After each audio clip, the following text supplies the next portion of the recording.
Hey guys, and welcome back to Phase 2 Hobbies. It's Ryan here. Today we'll be painting and adding to one of my favourite armies to play and collect, the Tyranids. In this video I'm going to show you how I paint this NORN emissary. I will be painting this up in my custom Hive Fleet Kronos inspired colour scheme. Now you may be asking, why Hive Fleet Kronos? Well, Kronos has always fascinated me, and it's not just the striking colour scheme. Most Hive Fleets are out there eating planets and devouring biomass, but what's really interesting about Hive Fleet Kronos is that they actually exist for one very specific reason, and that reason is to hunt demons and ruin Chaos's day. Hive Fleet Kronos is simply the hive mind's answer to demons. Once a demon has been killed, essentially its body and all of its mass returns back to the warp. So for the bug boys, who once they destroy their enemies, devour them to get biomass for the hive mind, realise that there is no nutritional value in this, which is sad times for the Tyranids. So the hive mind basically came along and said that will not do. So created this ragtag team of highly specialist demon slayers. So yeah, in a nutshell, that is why I love Hive Fleet Kronos. So yeah, grab a drink, relax. If you've got something to paint, then paint it, and let's paint something that will make a bloodthirster very uncomfortable. So I got a few models out of my collection to show you what my colour scheme looks like.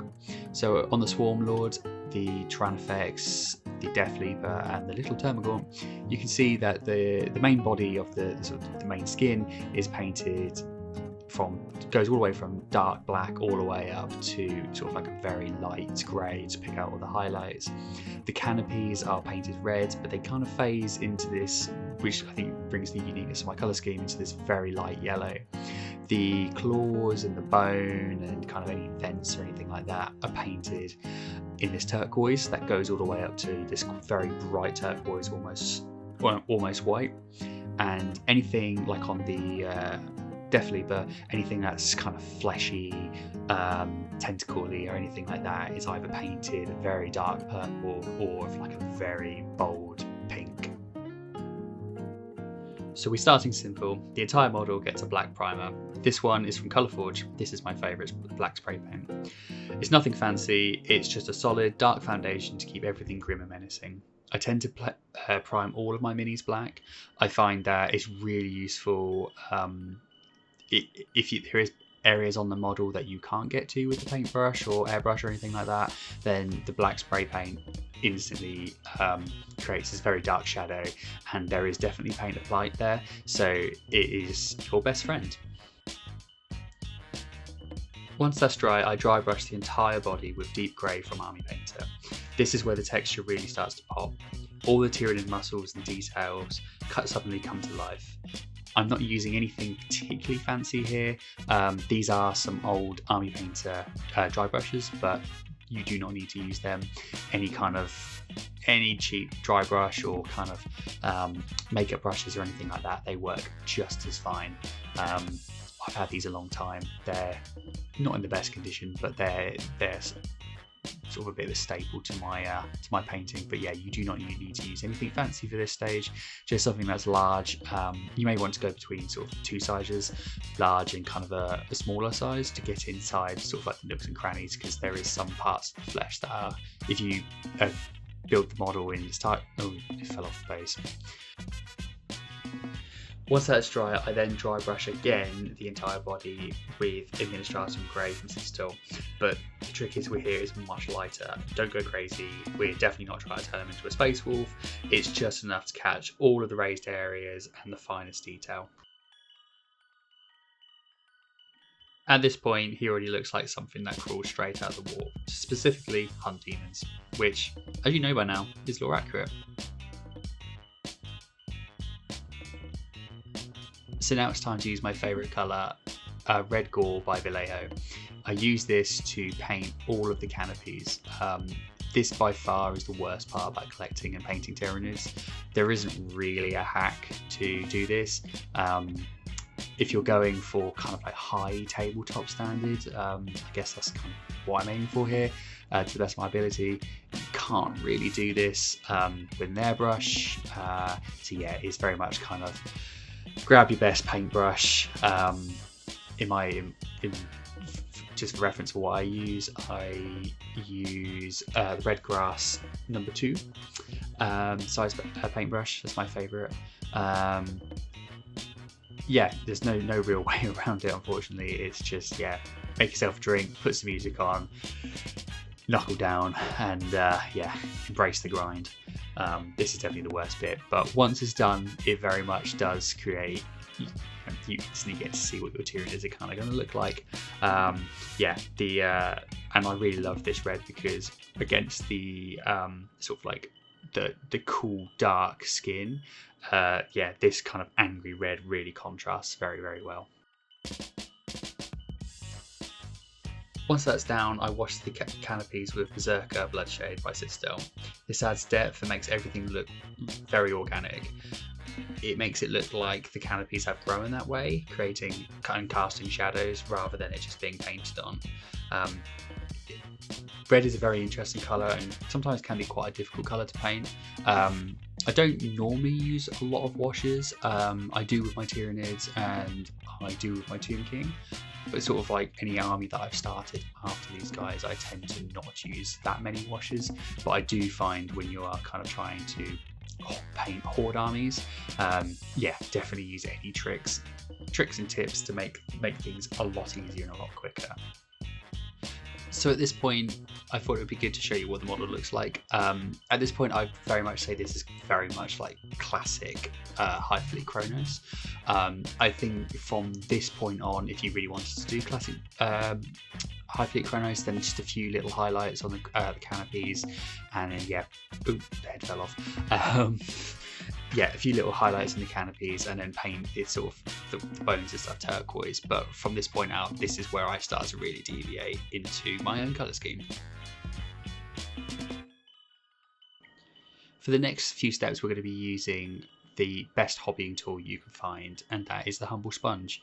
You don't need a lot of it. This is just a spare bit of sponge that came from a blister pack. I'm not sure which one, but they come with everything, any kind of Amazon order or anything like that. So for the first step of the sponging process, I will be using Mephiston Red by Citadel. The trick with sponging, if you've never done it before, is to apply the paint to the sponge, and then before you apply it to the model, use some kind of like paper towel to try and get as much of the paint off as possible. Kind of treat it a little bit like dry brushing. That's about the right amount of paint. So the trick with using a sponge is very much less is more. For this step with the Mephiston Red, what I'm going to do is I'm going to actually apply quite a lot of this paint to the canopies, but I'm trying to be as controlled as possible. So go slow, work around it. As I said, it's always better to add more than add too much and then have to worry about trying to take it away. One really good thing about using the sponge in this way, especially on Tyranids, is that because the nature of the sponge, it creates a really cool texture on top of the canopies, and it really does bring a difference between, you know, the flat kind of sort of shiny element of the skin to then like the really rough organic kind of armored plates of the canopies of the Tyranids. As we go through the steps, I'll explain what paints I'm going to be using, but basically what you want to do is very much go through each paint and use less and less and less. As I said, less is more. Just keep that in your head. So next up is Evil Sun Scarlet by Citadel.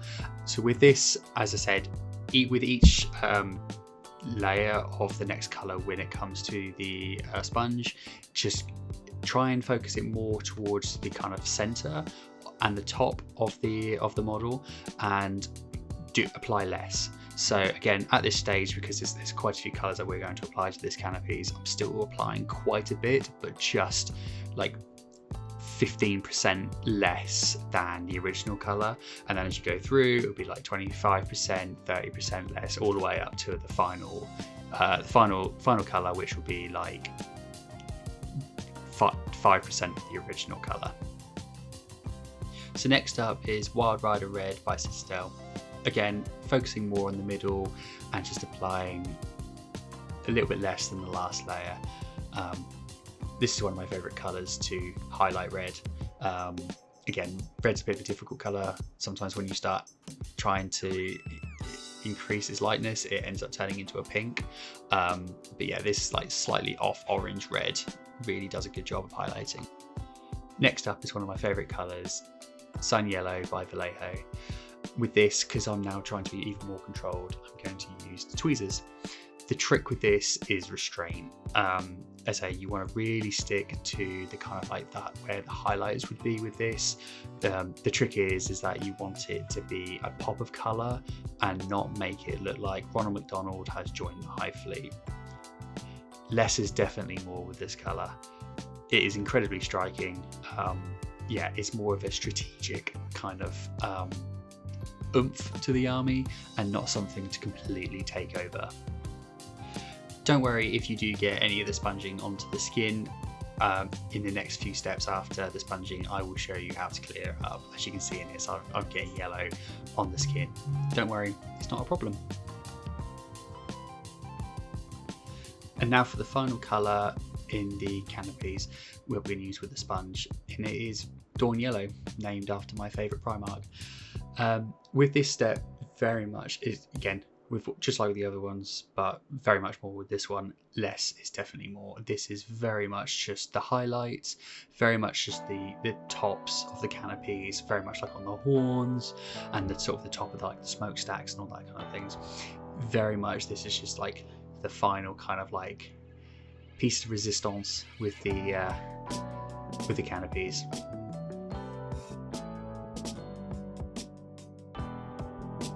And here we go, the skin and the canopies, apart from if you do need to do any clear up, which I'll show you how to do in a second, is completely complete. Yeah, this is definitely where my kind of custom Hive Fleet colour scheme really comes into its own.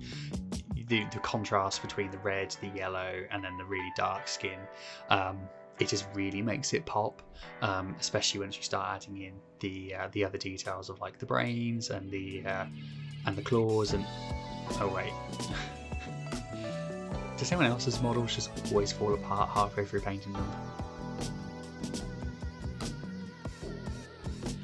And as promised, once that's done, I tidy the skin back up with deep grey and administratum grey.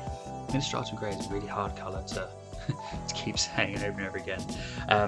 Yeah, make sure that you clean up the edges. That really does make a huge difference, especially on the sort of big centerpiece models like this.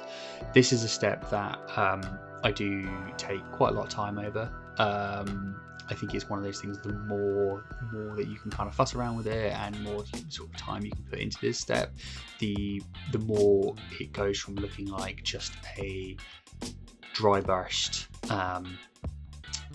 model to something that actually has had a lot more sort of like time and care put into the highlights, especially around like on the face here, like where I'm using Administratum Grey to really pick out the fine details of the face, and then I'll go into sort of like picking out the most like prominent parts of any kind of flesh, where you can definitely see there's like bone poking out sort of behind, so like things here on like the kind of like the ribs, parts of the legs, sort of like the ankles and things like that. And then when you come to see, I'll be sort of using different parts of the paintbrush to catch the raised areas on the hands to really define the hands. I think for me, painting black is actually one of the hardest colours to paint. I think to have sort of quite a successful sort of like, you know, if it's like black power armor or anything like that, I think you really have to lean into it actually not being black, and I think by doing that it really does create the illusion of black, if that makes sense. I think by adding colour to black, then it goes from it just being a base coated primed model to having actual light values where, you know, the darkest recesses are black, but then on the surfaces where the light is hitting, then you are getting this actual three-dimensional object. Next up, for all the bones, blades, claws, and anything that looks like a weapon, I base coat in Sortex Green by Citadel. This is very much a Kronos choice. It gives a cold, unnatural tone that feels almost weaponized, like this creature was grown specifically to kill things that shouldn't exist. This colour, I think, really works very well because it heavily contrasts and works very nicely with the red. It's a very cool colour compared to the very like warm, almost like blood-like, alive feeling of the armour of the Tyranid. For the next step, I wash everything with Colleen green shade. Sorry, I'm dyslexic. Some of these names are really hard to say. Yeah, anything that's been base coated turquoise, this gets a wash. So next up, I paint any soft skin areas with Wicked Pink from Army Painter. This is very much just base coating again. So using Deck Tan by Vallejo, we are now going to base coat all of the brains all over the model. So the ones on top of the head, the one on the back of the head, and the ones going down the back of the canopies. We then use matte white to kind of like edge highlight and highlight any of these kind of brain coils, gooey bits, anything that the light would directly hit from above. This is a really useful step for what's coming next, which is probably one of the funnest and most satisfying parts of the painting process for these Tyranids. So I'm a massive fan of Eon to Battle. I love the way that Jay paints, and one of his favourite paints to use is Ghillie Dhu Speed Paint by Army Painter, and yeah, I just had to paint the brains for this guy using that. It's you can see it just stands out so well on these models. Oh, and yes, at this point my cat Biscuit decided that she was gonna come and help her dad paint. Yeah, say hi, Biscuit. Yeah, I really need you to get off the table now. Yeah, that's a light. Come on, off you get. Anyway, back to painting the bug boys. Yeah, I don't use speed paints nearly enough. Maybe if that's something you guys would like to see me do, I don't know. If you got any speed paint challenges, or if you want me to, as I have a whole load of Skaven which I think are dying for the speed paint process. So yeah, if that's something you'd like to see, or if you guys have got any ideas about what I can paint up using speed paints, it's definitely something that I'd like to push my skill set a bit further to. So yeah, any ideas, drop it in the comments and I'd love to read them. So for the final bit of the brains, we're going to use Ice Yellow by Vallejo to just pick out the top parts and any kind of part of the brain that you think would be moving, or anything that's kind of like pulsating. I think this ice yellow added on the end just really kind of gives this like really kind of like unsettling vibe that the brain is constantly moving and pulsing with synaptic energy. We are then going to use Weird Elixir by Army Painter to highlight the soft fleshy bits that we did earlier on.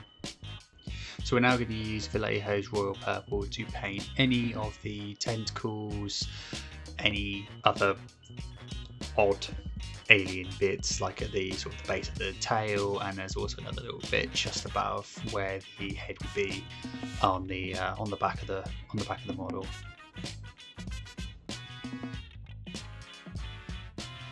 We are then going to use a 50-50 mix of Royal Purple and Deck Tan from Vallejo to create the highlight for anything that was painted purple.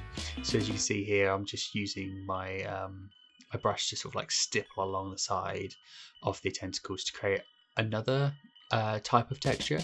I think because I'm using so many different brush strokes for these parts of the models, it kind of creates movement, and I think that's really important when you're sort of highlighting anything that would essentially move independently from the sort of main body of the model.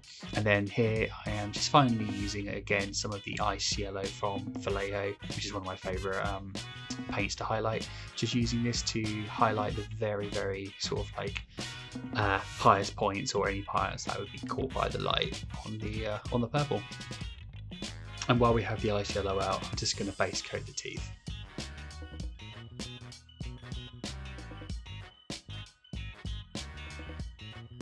And then we're going to get our army painter matte white out, and then we are just going to highlight the very tips of the teeth. Using pure white here just gives the illusion that the teeth are at the sharpest at the point. Oh, and don't forget the teeth coming out of the tentacles. That is something I never thought I would say in my life. We're then going to take sun yellow and base coat the eyes. After that, we're going to get matte black, and we're going to steady our hands on the table and paint downstrokes to create the pupil. And then with our very tiny brush, we're going to take a tiny bit of pure white just to dot the corner of the eyes to give the impression that they're wet and they're round. And here he is. This is the head completely finished, and yeah, he's definitely got that look of I'm going to destroy and be an anti-chaos bird machine. And now for the final stretch of the model, we're going to finally highlight the bones, the weapons, the claws, anything that we painted blue earlier on. Yeah, we're going to first start base coating with Turquoise Serene by Army Painter.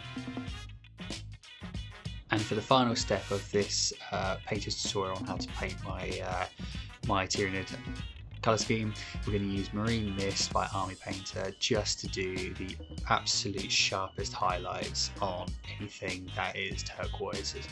So yeah, along here I'm just dragging my brush along the side of the sort of the scything talons to create the illusion that these are the sharpest and most deadly points on the model.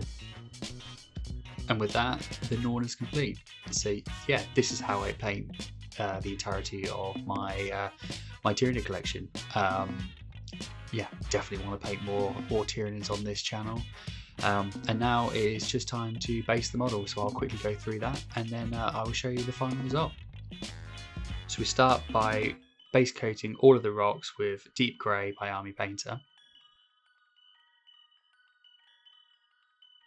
We then use Camo Black Brown by Vallejo to base coat all of the dirt and any of the kind of smaller rocks that have managed to get their way up onto the main platform of the rock that the model stands on.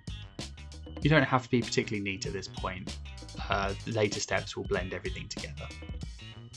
We are then going to use Non-Oil and Agrax Earthshade by Citadel and Absolute Green by Army Painter in the speed paint range.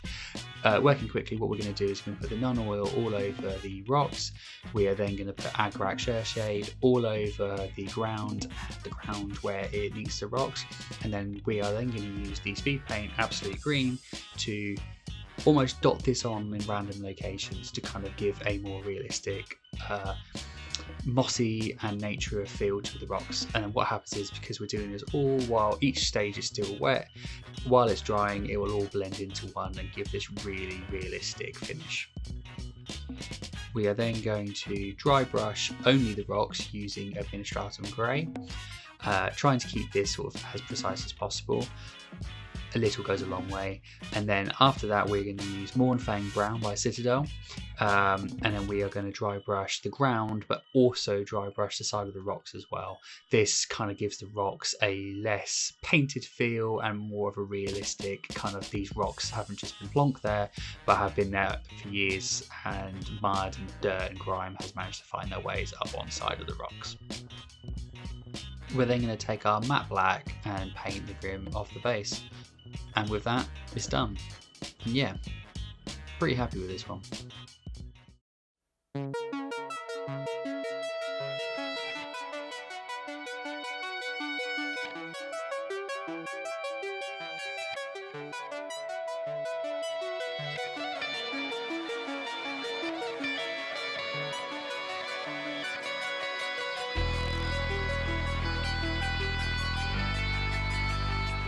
And that's it guys, thanks for watching. That was my video on how I paint my Hive Fleet Kronos Tyranids and painting up this NORN emissary. He's cold, efficient and built for one purpose, minding chaos and the demons that not even the warp is safe anymore. If you enjoyed this then please drop a like, subscribe, and if you want more Tyranid videos then let me know in the comments. See you in the next one.